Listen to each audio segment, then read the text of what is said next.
Hello मेरे नन्हे मुन्नों, कैसे हैं आप लोग। उम्मीद करती हूँ आप सब बहुत अच्छे होंगे और अपनी पढ़ाई में व्यस्त होंगे। वैसे पढ़ाई में तो व्यस्त नहीं होंगे, आप सब दिवालियाँ एंजॉय कर रहे होंगे। दिवाली आ गई है और आप लोग पटाखे वटाखे तो फोड़ ही रहे होंगे, लेकिन थोड़ा सा पढ़ाई भी कर लेना आप लोग, क्योंकि आप लोग 10th में हो, आपका बोर्ड है इस बार, तो आप लोग को थोड़ी सी पढ़ाई तो करनी पड़ेगी, ठीक है। तो आज हम देखने वाले हैं प्रोटीन्स। इसके पहले अगर आप मेरे चैनल पे पहली बार आए हैं तो आप चैनल को बेटा सब्सक्राइब कर लेना और वीडियो को लाइक भी कर देना और अपने दोस्तों को भी भेज देना ताकि वो भी थोड़ी बहुत पढ़ाई कर ले, ठीक है। चलो हम देखते हैं प्रोटीन। तो हम इसके पहले क्या पढ़ चुके हैं, कार्बोहाइड्रेट और वसा हम पढ़ चुके हैं, ठीक है। आज हम पढ़ेंगे प्रोटीन। प्रोटीन क्या होता है, ठीक है। देखो, प्रोटीन का काम होता है बेटा बॉडी बिल्डिंग करना। जैसे आप लोगों ने, बहुत सारे लोगों ने सुना होगा कि जो लोग जिम जाते हैं, बॉडी बिल्डिंग का काम करते हैं, वो लोग क्या करते हैं, प्रोटीन ज़्यादा लेते हैं, जिससे उनकी टूट फूट होती है उनकी हड्डियों में, वो क्या हो जाए, जल्दी रिकवर हो जाए, ठीक है। जिनको बॉडी बिल्डिंग करनी होती है उनको प्रोटीन का पाउडर दिया जाता है ताकि वो प्रोटीन पाउडर खाएं, ठीक है। ऐसा जिम वालों का मानना होता है कि प्रोटीन पाउडर खिलाने से बॉडी बिल्डिंग अच्छी होती है, ठीक है, उनकी बॉडी अच्छी बनती है। ठीक, देखो यहाँ पे, देखो आओ सब देखो यहाँ पे क्या कह रहे हैं, प्रोटीन एक जटिल कार्बनिक पदार्थ है जो जीव द्रव्य का निर्माण करने वाला प्रमुख पदार्थ होता है। तो जीव द्रव्य का निर्माण करने का प्रमुख पदार्थ कौन सा होता है, प्रोटीन। प्रोटीन ही होता है जो जीव द्रव्य का निर्माण करता है, ठीक है। प्रोटीन सभी प्रकार के एंजाइमों का निर्माण करते हैं। तो सभी प्रकार के एंजाइम जो होते हैं इनका निर्माण कौन करता है, प्रोटीन ही करते हैं।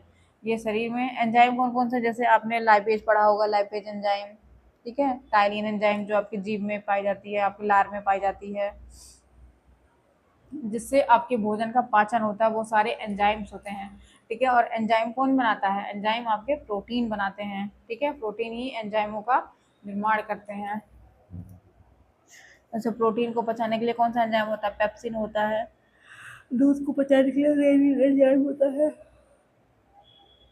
ठीक है। तो जो सारे एंजाइम्स होते हैं उनका निर्माण कौन करता है, प्रोटीन ही करता है। तथा ये शरीर में हुई टूट फूट की मरम्मत करते हैं और आवश्यकता पड़ने पर ऑक्सीकरण द्वारा ऊर्जा भी प्रदान करते हैं, ठीक है। तो प्रोटीन का मेन काम क्या होता है, ये शरीर में जो टूट फूट हुई रहती है हड्डियों में, वो उसका निर्माण, उसकी मरम्मत करते हैं, ठीक है। और आवश्यकता पड़ने पर ये ऑक्सीकरण द्वारा ऊर्जा भी प्रदान करते हैं। जैसे ऊर्जा प्रदान करने का काम किसका होता है, एक तो कार्बोहाइड्रेट का होता है और दूसरा किसका होता है, फैट का या वसा का, ठीक है। अगर फैट और वसा आपको पर्याप्त मात्रा में नहीं मिल पा रहा है तो शरीर क्या करता है, प्रोटीन से ही ऊर्जा लेना शुरू कर देता है। प्रोटीन को ही तोड़ करके ऊर्जा के रूप में उपयोग करने लगता है, ठीक है। मेन काम प्रोटीन का क्या होता है, आपके जो शरीर की हड्डियां उसमें टूट फूट जो हुई रहती है उसकी मरम्मत करता है। उसके बाद क्या कह रहे हैं कि कार्बन, हाइड्रोजन, ऑक्सीजन व नाइट्रोजन मिलकर प्रोटीन्स का निर्माण करते हैं। तो अभी तक आपने क्या देखा था कि कार्बन, हाइड्रोजन और ऑक्सीजन मिलकर के क्या बना रहे थे, कार्बोहाइड्रेट बना रहे थे और क्या बना रहे थे, वसा बना रहे थे। लेकिन यहाँ पे एक चीज और क्या जुड़ गया, वो है नाइट्रोजन। यहाँ पे कार्बन, हाइड्रोजन और ऑक्सीजन के साथ नाइट्रोजन भी मिल जाता है, ठीक है, जिससे हमारे प्रोटीन्स का निर्माण होता है, ठीक है। अब देखो, प्रोटीन एक अणु कई अमीनो अम्ल से मिलकर बना होता है। तो जो आपका प्रोटीन होता है वो कई अमीनो अम्लों से मिलकर बना होता है। जैसे जब आप प्रोटीन खाते हो, दाल खाते हो, वो सब क्या होता है, प्रोटीन पाया जाता है उसमें। तो जब दाल का आपने जो खाया प्रोटीन, उसका जब ऑक्सीकरण होता है तो वो अमीनो अम्ल में टूट जाता है। प्रोटीन अमीनो अम्ल में टूट जाता है। जैसे एक प्रोटीन में कई अमीनो अम्ल के चेन होते हैं, एक प्रोटीन में कई अमीनो अम्ल के चेन होते हैं और कई अमीनो अम्ल मिलकर के प्रोटीन बनाते हैं, ठीक है। कई अमीनो अम्ल के अणु मिलकर के प्रोटीन का निर्माण करते हैं। तो प्रोटीन, जैसे हमारा शरीर क्या होता है, सरल कार्बनिक अणु के रूप में लेता है। तो आपने कार्बोहाइड्रेट खाया था, वो किस में टूट जाता है, ग्लाइकोजन के रूप में। वैसे ही जो आपने प्रोटीन खाया, जैसे दालें खाई, सोयाबीन खाया, मीट खाया, तो ये सब क्या होता है, जब आपके शरीर में प्रोटीन का ऑक्सीकरण होता है तो वह अमीनो अम्ल में टूट जाता है, ठीक है। और अमीनो अम्ल क्या क्या होता है, एक तरीके से जो कई सारे अणुओं का मिलकर बना होता है, ठीक। तो प्रोटीन जो है वो कई सारे अमीनो अम्ल का चेन होता है, ठीक है। तो कई सारे अमीनो अम्ल मिलकर के प्रोटीन का निर्माण करते हैं।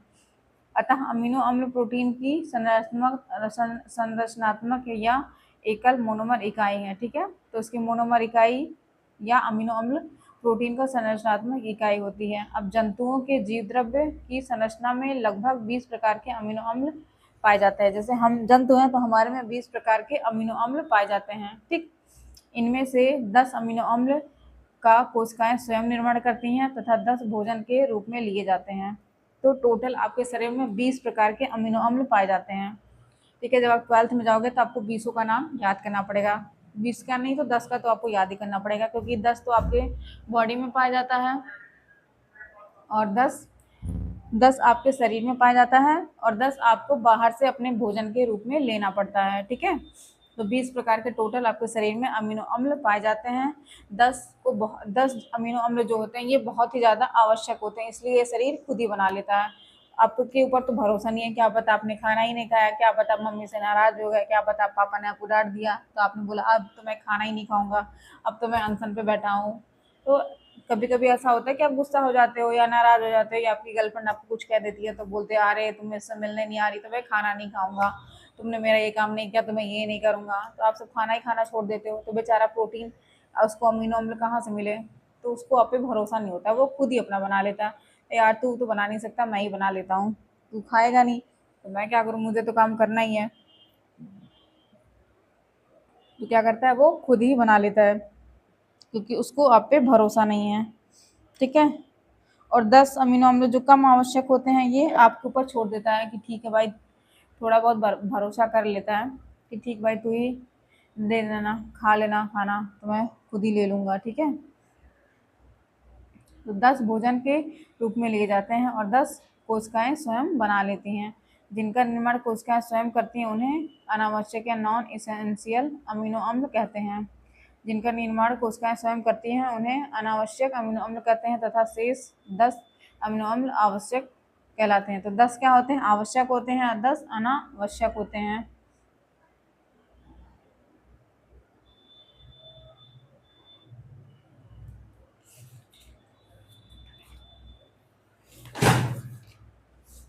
चलो देखो,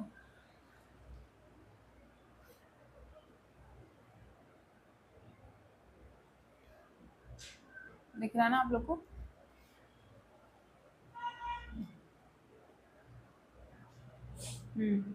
अब देखो यहाँ पे क्या कह रहे हैं कि यह भोजन कार्बनिक पदार्थ,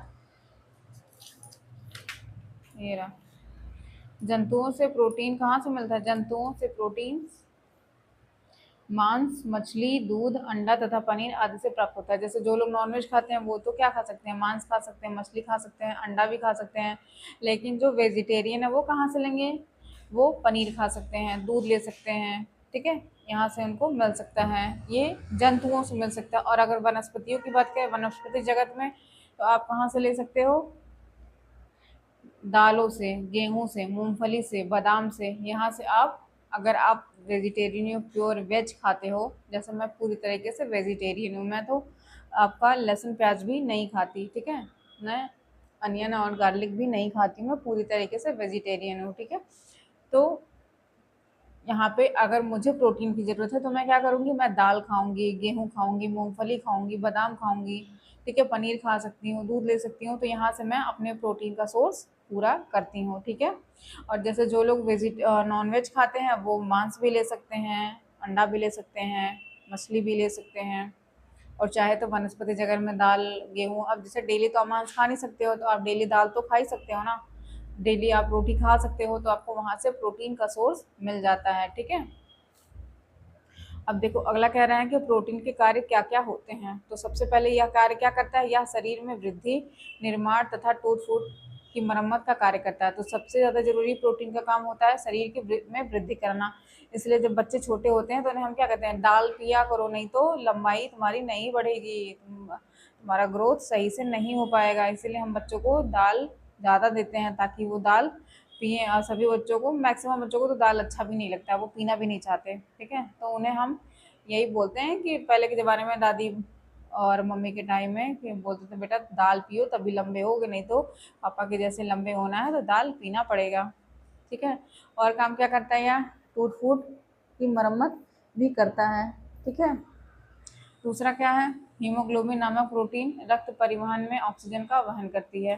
तो हीमोग्लोबिन में क्या होता है, हीमोग्लोबिन में प्रोटीन होता है, ठीक है। हीमोग्लोबिन जो है वो एक तरीके का प्रोटीन है, ठीक है। तो हीमोग्लोबिन ही होता है जो आपके ऑक्सीजन का वहन करता है, ऑक्सीजन को लेके जाता है। जैसे आपके फेफड़े में फेफड़ा होता है ना, वहाँ पे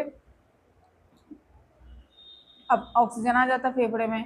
अब कार्बन डाइऑक्साइड तो आपका फेफड़ा ले लेता है और ऑक्सीजन आपको दे देता है। तो हीमोग्लोबिन ही बाहर दरवाजे के बाहर खड़ा होता है, बोलता है टक टक ऑक्सीजन दे दो, तो वो क्या करता है, ऑक्सीजन दे देता है और कार्बन डाइऑक्साइड ले लेता है, ठीक है। अब ये अपना क्या करता है, बाइक पे बैठता है और पूरे शरीर की कोशिकाओं को ऑक्सीजन बांटता फिरता है। हीमोग्लोबिन जो है वो क्या करता है, बाइक पे बैठ जाता है और पूरे शरीर में ऑक्सीजन का वितरण करा देता है, ठीक है। तो हीमोग्लोबिन क्या एक प्रकार का प्रोटीन ही है। अब ये एंजाइम के रूप में रासायनिक उत्प्रेरकों का कार्य करते हैं, ठीक है। तो ये एंजाइम के रूप में क्या करते हैं, रासायनिक उत्प्रेरक जो होते हैं उनका कार्य करते हैं, ठीक है। ये वसाओं के संश्लेषण का कार्य भी करते हैं। तो जो वसाएं होती हैं उनको बनाने का काम भी यही करते हैं, ठीक है। अब थ्रोम्बिन तथा फाइब्रिनोजन रुधिर प्रोटीन है जो रुधिर का थक्का जमा कर रुधिर स्राव को रोकते हैं। तो ये दोनों आप नाम याद रखना, एक तो थ्रोम्बिन होता है और एक फाइब्रिनोजन होता है, ठीक है। ये भी क्या है, प्रोटीन है। और इनका काम क्या होता है, जब आपको कट पिट हो जाती है, जैसे आपने मारपीट कर लिया या आप क्रिकेट खेल रहे हो या आप कुछ एक्टिविटी कर रहे हो, ठीक है, या फिर आपने क्या करा, मम्मी के साथ सब्जी कटवाया और गलती से आपका हाथ कट गया चाकू से, ठीक है, या मम्मी का हाथ कट गया, तो आपने क्या करा, आप जल्दी से क्या करते हो, सबसे पहले उंगली को मुंह में डाल लेते हो। कितने लोगों ने किया मुझे कमेंट करके बताना कि जैसे आपके हाथ में कट लगती है तो आप क्या करते हो, उसको मुंह में डाल लेते हो कि अभी खून आपका बंद हो जाएगा, ठीक है। तो जब आपको चोट लग जाती है तो हमारे शरीर में क्या होता है, थ्रोम्बिन और फाइब्रिनोजन नामक प्रोटीन पाया जाता है, जो क्या करता है, रुधिर का थक्का जमाता है। रुधिर का थक्का ही जमने से आपका खून बहना बंद हो जाता है। देखो कुछ देर के बाद आपका खून बहना बंद हो जाता है, ठीक है। अब वो अलग की बात है, हीमोफीलिया एक बीमारी होती है जिसमें क्या होता है कि अगर एक बार आपको कट लग गया, आपको चोट लग गई, अगर आपका खून बहना शुरू हो गया तो वो बंद नहीं होता है। यह एक क्या है, राजा महाराजाओं वाली बीमारी है, ठीक है। लेकिन नॉर्मली जो जिनके पास हीमोफीलिया बीमारी नहीं है, यह अनुवांशिक बीमारी होता है। अगर आपके माँ बाप में है तो बच्चों में भी आएगा और उनसे उनकी अगली पीढ़ी में जाता है, ठीक है। तो उनमें क्या होता है, ये थ्रोम्बिन और फाइब्रिनोजन नामक प्रोटीन नहीं पाया जाता है, इसी कारण उनका खून या रक्त का थक्का नहीं जमता है, ठीक। और आपके शरीर में पाया जाता है, इसीलिए आपका रुधिर का थक्का जम जाता है। और ये जो थ्रोम्बिन और फाइब्रिनोजन है ये क्या है, प्रोटीन है, इसीलिए आपको प्रोटीन खाना बहुत ज़रूरी है। अगर मम्मा बोलती है कि आपको दाल खाना है तो आप दाल खाया करो, अगर आपको सोयाबीन पसंद है तो आप सोयाबीन खाया करो, अगर आपको मीट मछली पसंद है तो आप खाया करो, ठीक है। जिससे आपके शरीर को प्रोटीन मिलता रहे और अगर आपको गलती से चोट लग जाती है तो आपका रुधिर का थक्का जम जाए, ठीक बच्चों। अब इसके आगे का हम कल पढ़ेंगे विटामिन। आपको वीडियो अच्छी लगी हो तो बेटा चैनल को सब्सक्राइब कर लेना और वीडियो को लाइक भी कर देना, ठीक है बेटा। फिर मिलते हैं अगले वीडियो में।